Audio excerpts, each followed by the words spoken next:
Hey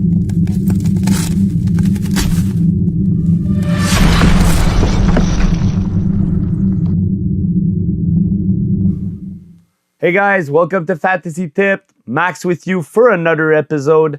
And this week, we're going to take a look at guys who broke out last year or had really good year. Are they a fluke or are they a stud? So without further ado, let's jump right into it. First up, Frank Vatrano.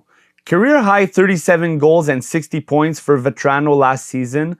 His best result before that was 41 points the year before and 24 goals in 2018-2019.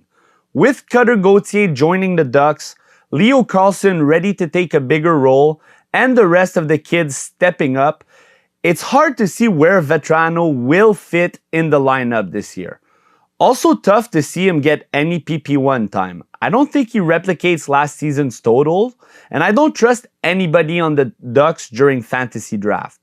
One thing I'll give him is that he got 156 hits and 78 blocks last year.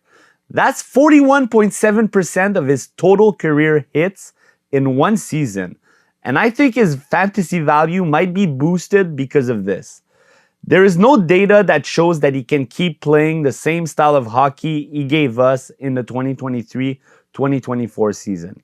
He's also a minus 49 in the past 2 seasons. That's a little too risky for me.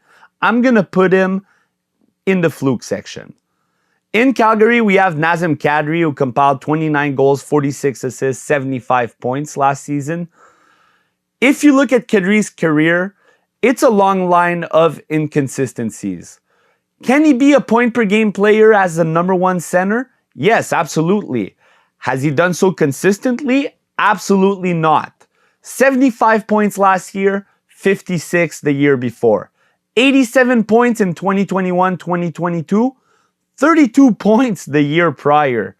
Follow the numbers, guys. If history repeats itself, Kadri should flop. His ADP of 160 is not that bad, however, and he should remain a good late round pick, but far from his ranking number. In Columbus, we have Sean Monahan, 59 points. I'm a big fan of Sean Monahan, always liked him in Calgary and loved what he did in Montreal. Even in Winnipeg, he kept going in a middle 6 role. Now signed with Columbus, and due to the unfortunate tragedy that happened last week, I believe his stock is on the downfall. I will root for him as a player, as a person, resilient through adversity and injuries, great teammate, but 60 points in a city where dreams go to die, it's a lot to ask for. I'm not going to be drafting Sean Monahan, especially in leagues that count plus minus, but I wish him the best. He still is appealing for face-off leagues. Breakout year last year for Lucas Raymond after his sophomore slump. Heading into his 4th season and closer to his prime, we should see him replicate last year's number with ease and possibly better them on the wings first line. Especially with Dylan Larkin and Alex DeBrincat, I think Lucas Raymond will be a stud.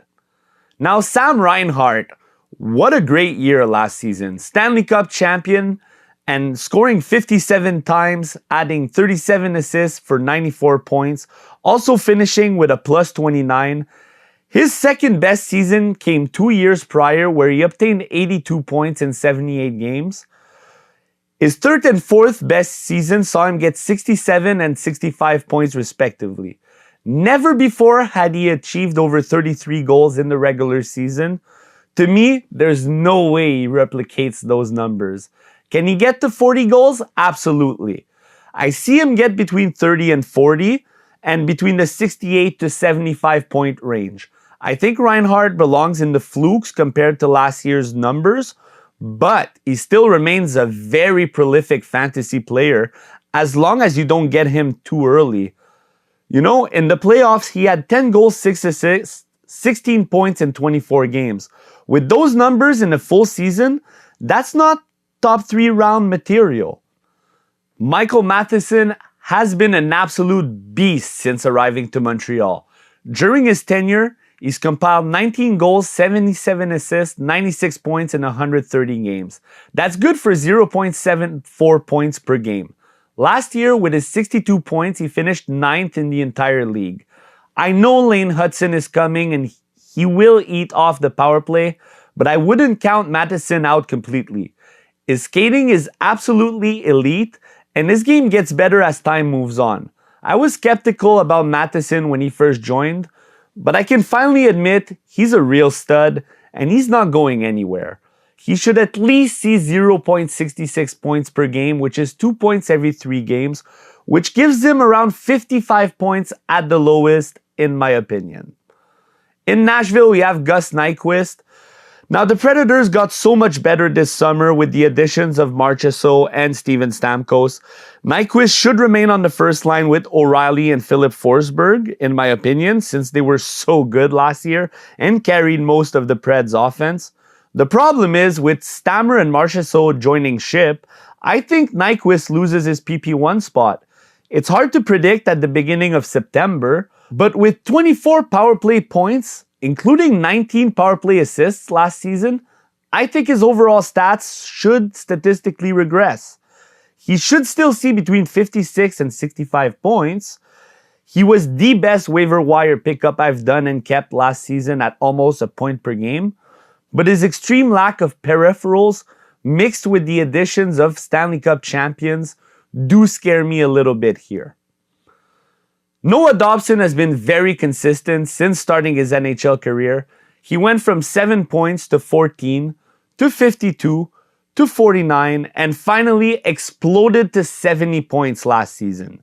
He is by far the best defenseman on the New York Islanders, and not only did he eclipse his previous offensive records, but he's been getting better defensively as well. I don't see Dobson get under 65 points in a fully healthy season, despite the Isles not having the most potent offense. This guy is a real QB1 and a real stud in my books.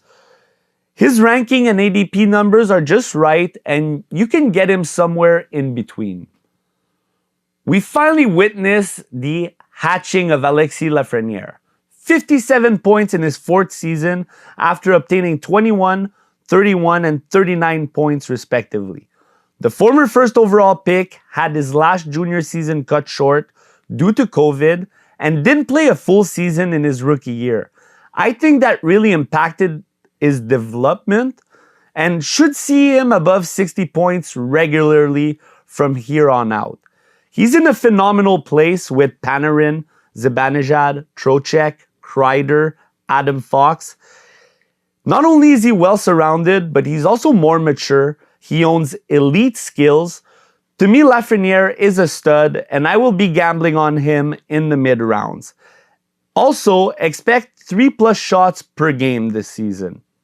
In Vancouver, we have Brock Boeser, and with his explosion last year that came kind of out of nowhere after he had no more than 49 points between 2019 and 2022, first time scoring over 29 goals since his rookie season in 2017-2018. Listen, yes, I am skeptical about the Vancouver Canucks. I think that they will be the New Jersey Devils of this season. Lots of uncertainty, but I'll give them Boeser to replicate the same kind of numbers of last year.